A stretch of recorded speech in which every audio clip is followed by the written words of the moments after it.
Hi, everybody, and welcome to the Tatiana Show. This is a special edition, and I'm here with my good friend Lyn Ulbricht.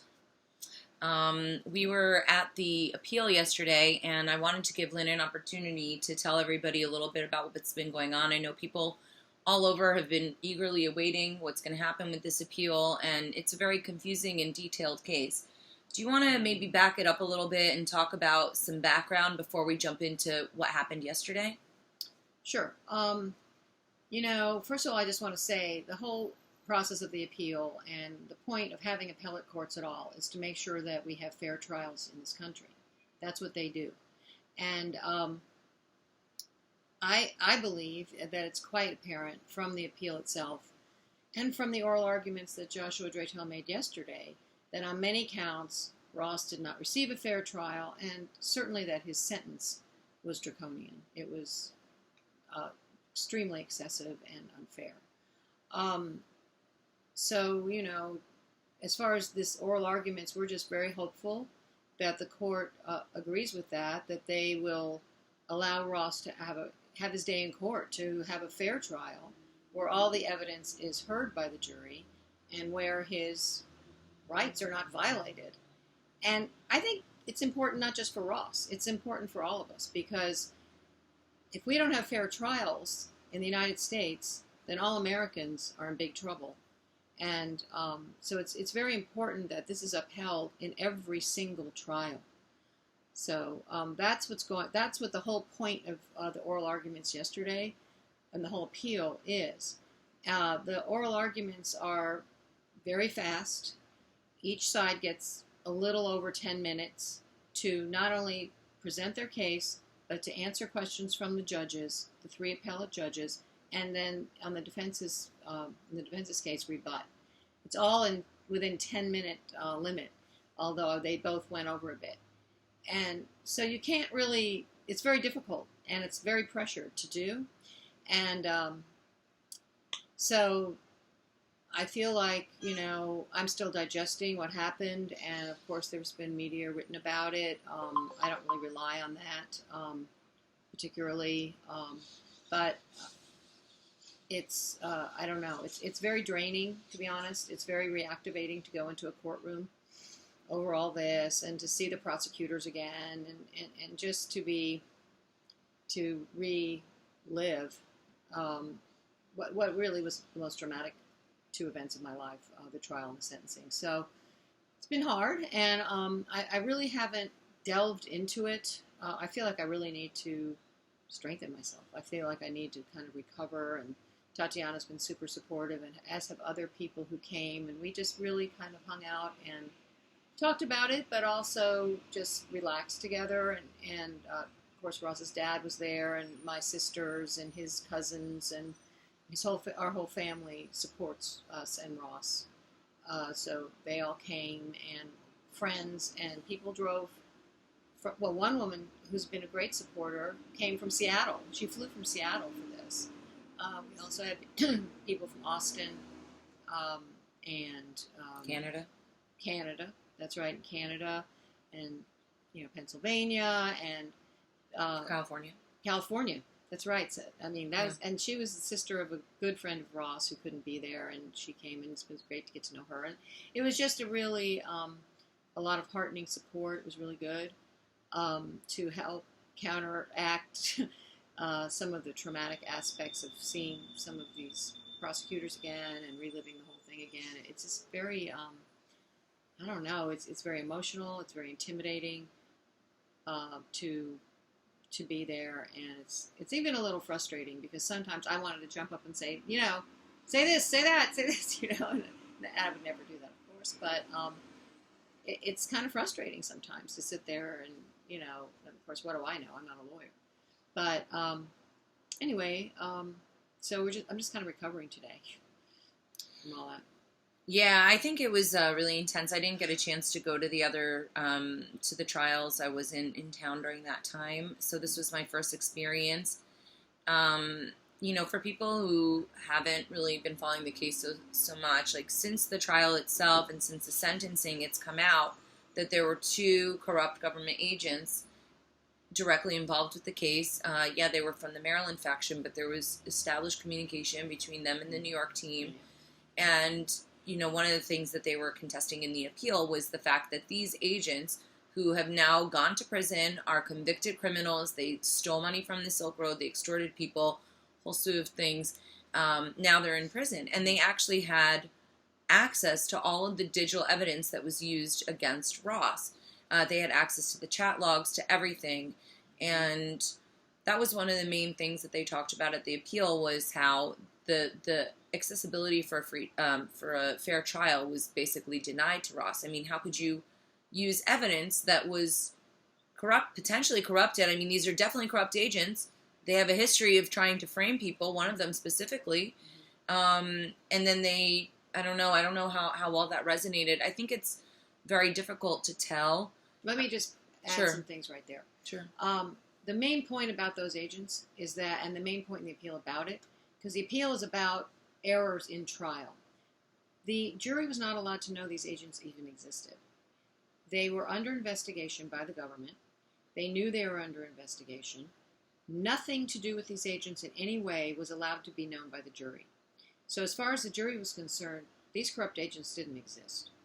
In addition, Sean Bridges, who's one of the corrupt agents, who's now in prison, the defense didn't even know he existed. In addition, that person is a forensic expert. He's and was working for the NSA at the time that he was on the Silk Road. None of this was known, and only has come out since the trial. So the point of the lawyer was, look, I wasn't even allowed to mention this or pursue this. The jury should have been able to know this. This is part of the Brady rule, which says evidence favorable to a defendant has to be made known, or else it violates the Brady rule, very well-established law. So that was a big part of the argument in the appeal, as well as at the oral arguments. And to just add to what Tatiana said, and she's correct, they had full access to the site. They could change passwords, PIN numbers. They had the ability to act as others, including DPR. They could act as DPR on the site. They had many aliases. They were entrenched and had unfettered access to all kinds of things, keys, bank accounts. They had high-level admin access. And so I personally don't see how you can rely on evidence that these people have the potential and ability and skill to alter, change, tamper with, edit, plant. And that is a big part of this whole thing, is it's not just what was in the evidence, it's the evidence itself. It's kind of like thinking of it as a Hollywood set. If a Hollywood set shows a house, it looks really good and there's a lot of it and it's a big house, but if it's made of cardboard, or the foundation is made of cardboard because the actual materials are under question, it's not solid. It's not solid evidence. And it actually brings me to a whole other subject, which is the use of digital evidence at a trial. It's been rejected by other courts because it's so flimsy, because it's so easily changed and created. And this will set a precedent, if this is not reversed, that, all the government needs to try somebody and say, hey, there's evidence, or chats, screenshots, all kinds of digital stuff that's easily created. All you need is a computer and maybe some Photoshop if you're getting fancy. And, even a mortgage company will not accept as proof a screenshot of a bank statement, because they know how flimsy that is, how easily faked. So basically they have a higher standard of evidence than Catherine Forrest, the judge in the Silk Road trial. This is quite disturbing and has horrible implications for our safety in terms of coming under a criminal umbrella, at the whim of a digital, chat room or something like that. So it's a very important issue. I agree. I think that, for me, as somebody who had never been to an appeal before, and it's really hard to tell how it went. Yeah, I'm sure people at home are wondering how it went. We're going to post a link to the audio below this video so people can listen to it themselves. But apparently, the way that judges ask questions can indicate some things, but can also indicate the other.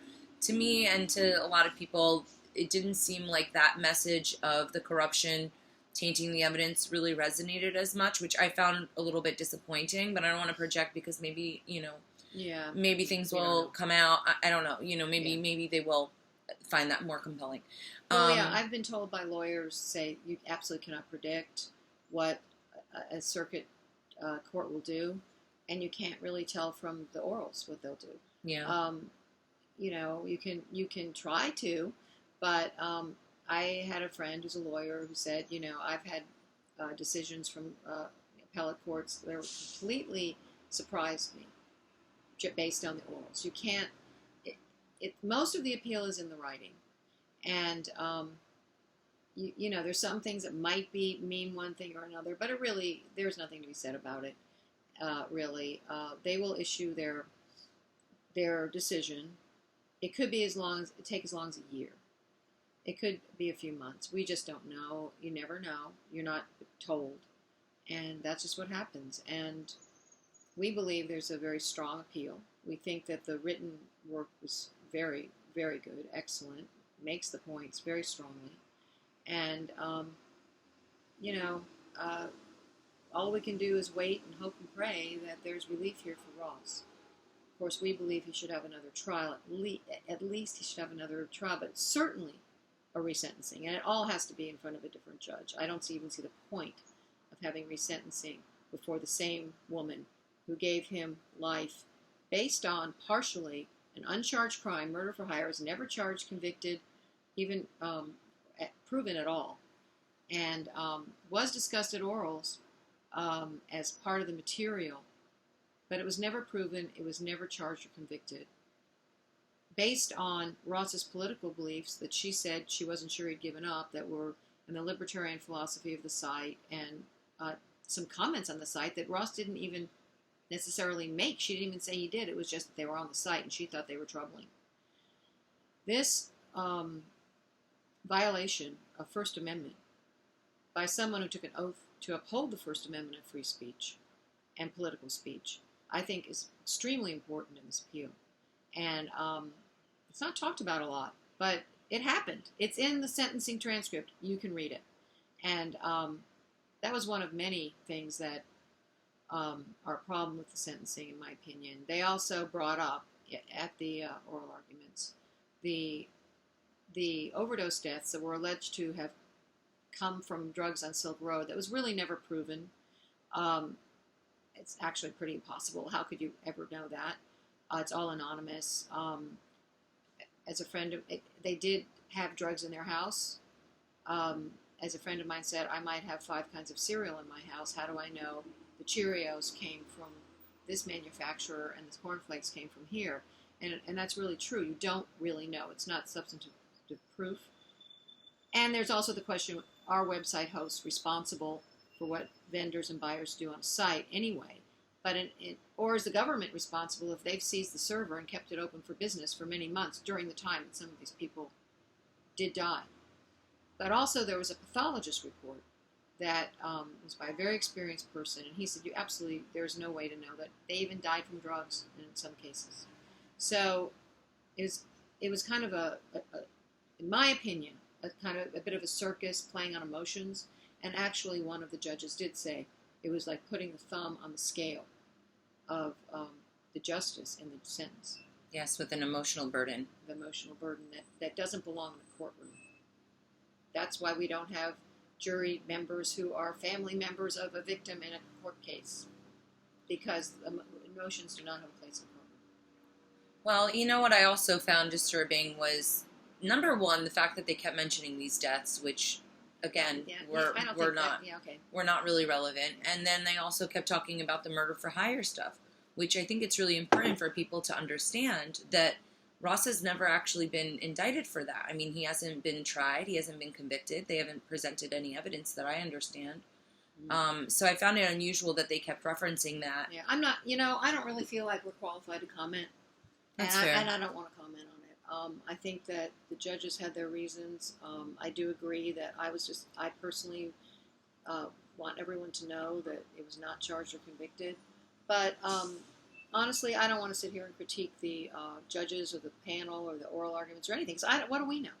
Yeah, And, I just it's really not appropriate. So I understand we all have our personal feelings and views, but really I don't think that's what we want to do right okay, fair enough.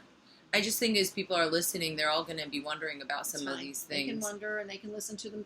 People can listen to the audio. Oh, yeah. It's all right there, and make their own decisions. I personally don't really have a comment about it. I'm really still digesting it. I'm still trying to, take it all in, and I appreciate, your view, your personal views. I just want to be clear. I'm not making any comments on it. That's fair. So how have you guys been doing as a family? How has Ross been doing?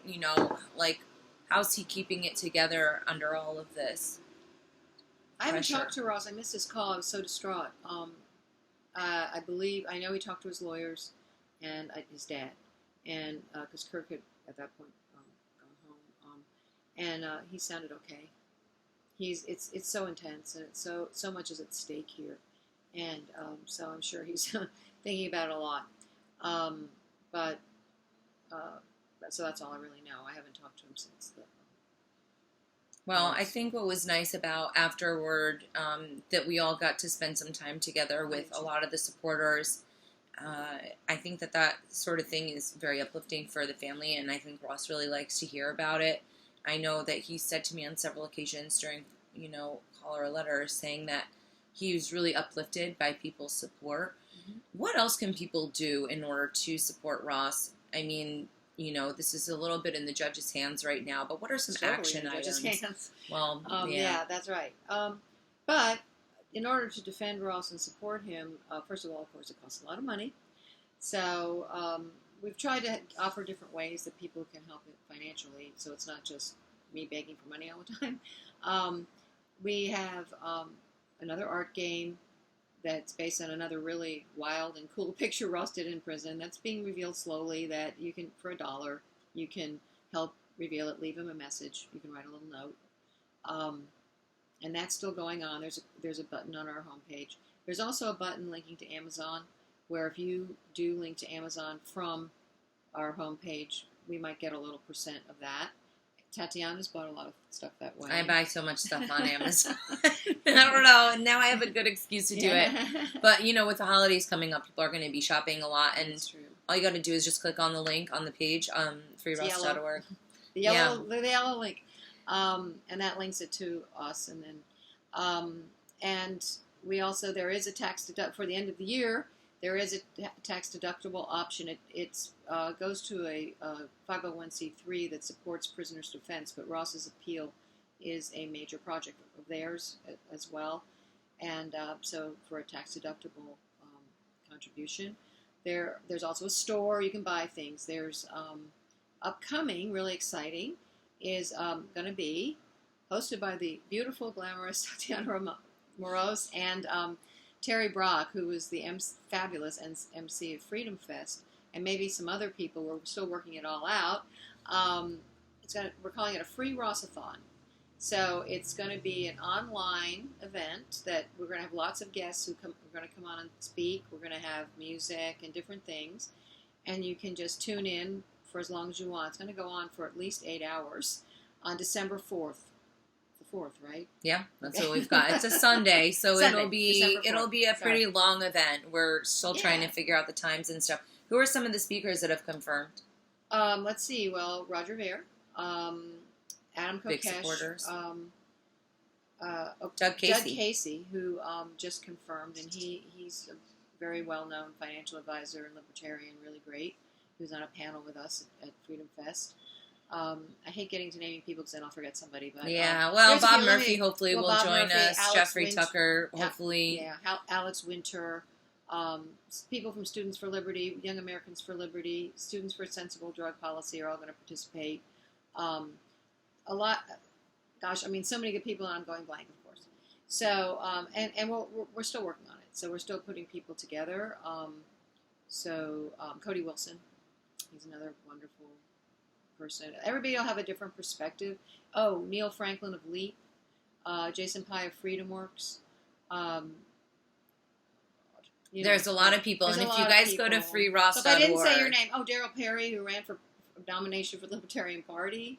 If I forgot somebody, please forgive me, because it's just like my brain is pretty mushy right now from everything yesterday.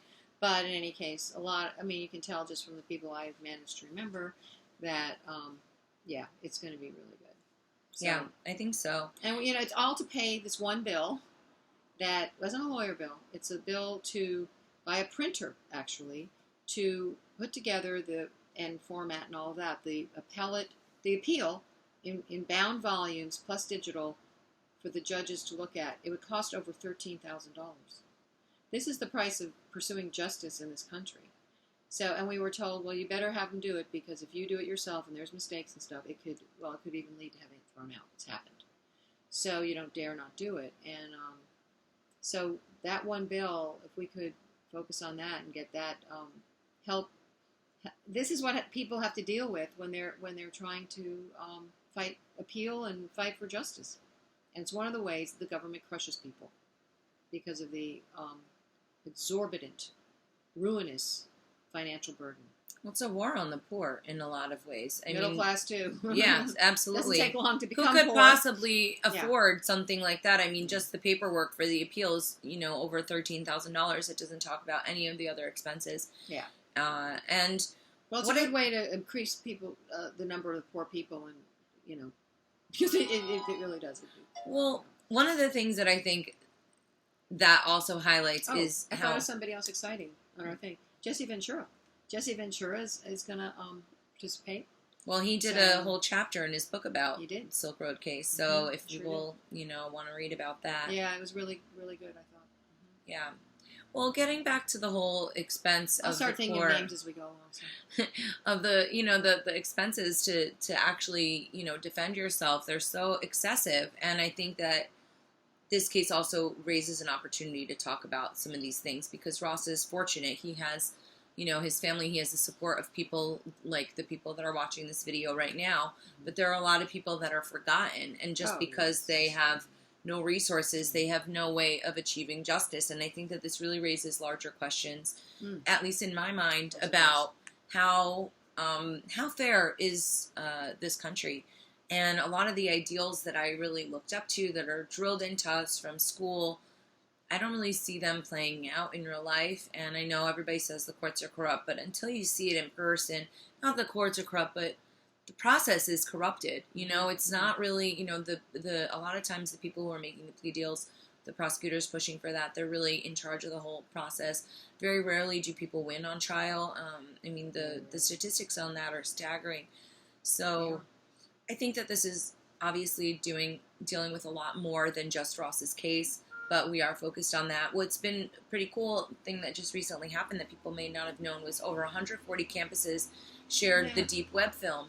And there was a, nationwide deep web screening. And then Lyn and Alex gave answers, Q&A. If you look through some of the Twitter feeds on the Free Ross Twitter, free_Ross, you'll see links to some of the answers to people that had questions.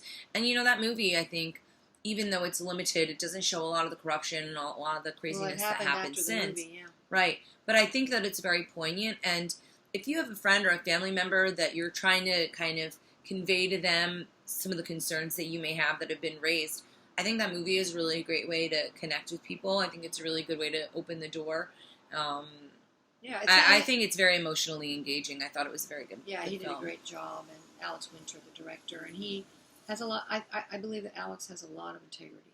He's not just doing something sensational to make money. He really cares about presenting and just sort of asking a lot of questions and say, this is not necessarily what you're going to see in the mainstream media. And it's not only about Ross, excuse me, it's about the drug war and, the whole dark net and what it means and what it's really about and what, it's very interesting and insightful. So, and actually one of the very interesting parts on it is he interviews people from Silk Road who are high up in the admin. They all say, oh, yeah, there's lots of DVRs. Yeah, that seems to be... That's just, we all knew that. Everyone knew including the agent who testified at trial that he knew it too, who was an undercover. He said it. He was an uncorrupt, but he was an uncorrupted agent. I don't know if he is or not. I have no idea. Right, but at least he's not in jail now for corruption. He's not in jail. Yeah. I have no idea who's corrupt and who's not. I personally believe there are more corrupt agents. I think that, and not only do I believe that, but for instance, the lawyer who was involved in the company that Carl Forrest got caught through, with the name, he said, yeah, he's sure there's other people involved, and many other people are. It's just. Well, also one of the corrupt agents used to be in the NSA, and he was working for the NSA when he was on Silk Road. So, talking about the NSA a little bit, we had Edward Snowden at Liberty Forum. He made a comment saying that he felt that the NSA was certainly involved in the Silk Road case. And what I find important about that, and I wanted to highlight, is the idea of parallel reconstruction. So when the government has the ability to snoop and spy and stuff, and that might not be legal, they basically can go in, do all their snooping, and then they make up some BS story like, oh, we just happened to find the password to the servers. I don't know what happened. So lucky. So I think that, is this America? Because it doesn't seem like it to me. And it makes me really sad because I know that people all around the world look up to us. They think that this is the pinnacle of freedom. This is the greatest experiment. And maybe they don't think that anymore because it's become such a war power. But I don't think it's so late that we can't start reversing some of this damage. And I think that this is a key component of that. And I hope that people will support in more ways than just donating. I mean, and of course, spending all their Amazon stuff on the Amazon link. Oh, no, I did want to say, no, if also please, we have a volunteer form on our action page. We have, we welcome ideas. You guys many of you are young, you're tech savvy. I'm not either.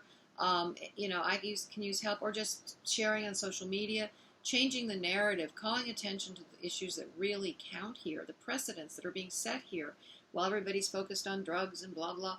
It's like, not that I'm not saying that shouldn't be in there, but there's so many other things that hardly ever get mentioned that are so significant here that are being clouded over by the sensationalism of this case.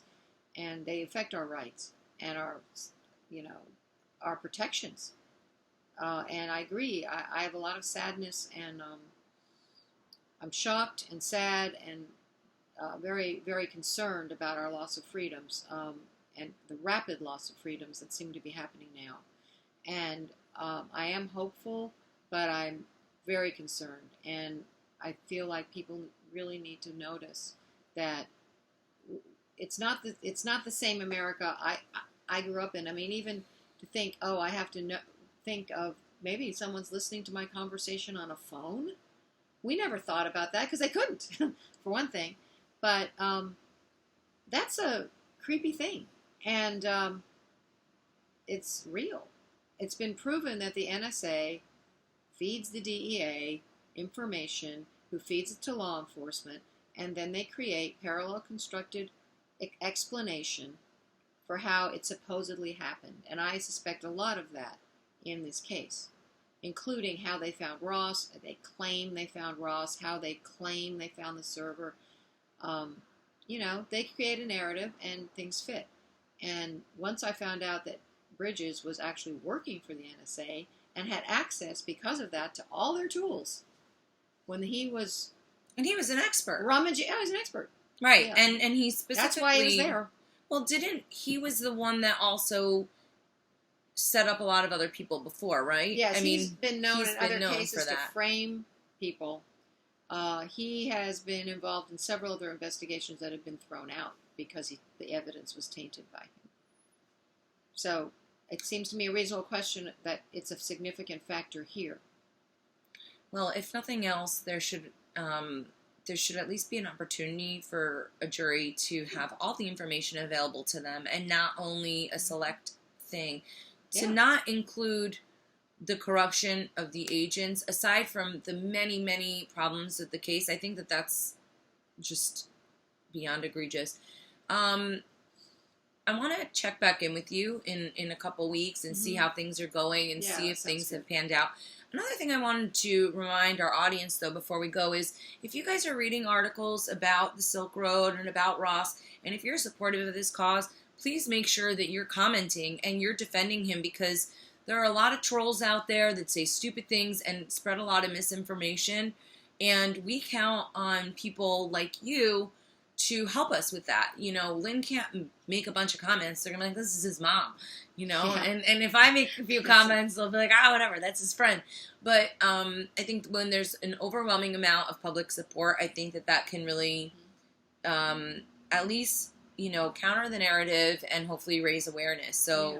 Well, for instance, today there was an article in Wired about the orals, and there were some really good comments, some very clear and supportive comments, and just made a lot of sense, and they were right there in Wired, and I was like, wow, that's great to see that, and that kind of thing. It does, you know, we don't encourage trolling in a negative way. No, make sure you present yourself nicely and intelligently, and try and leave the emotional. And it's an infuriating case.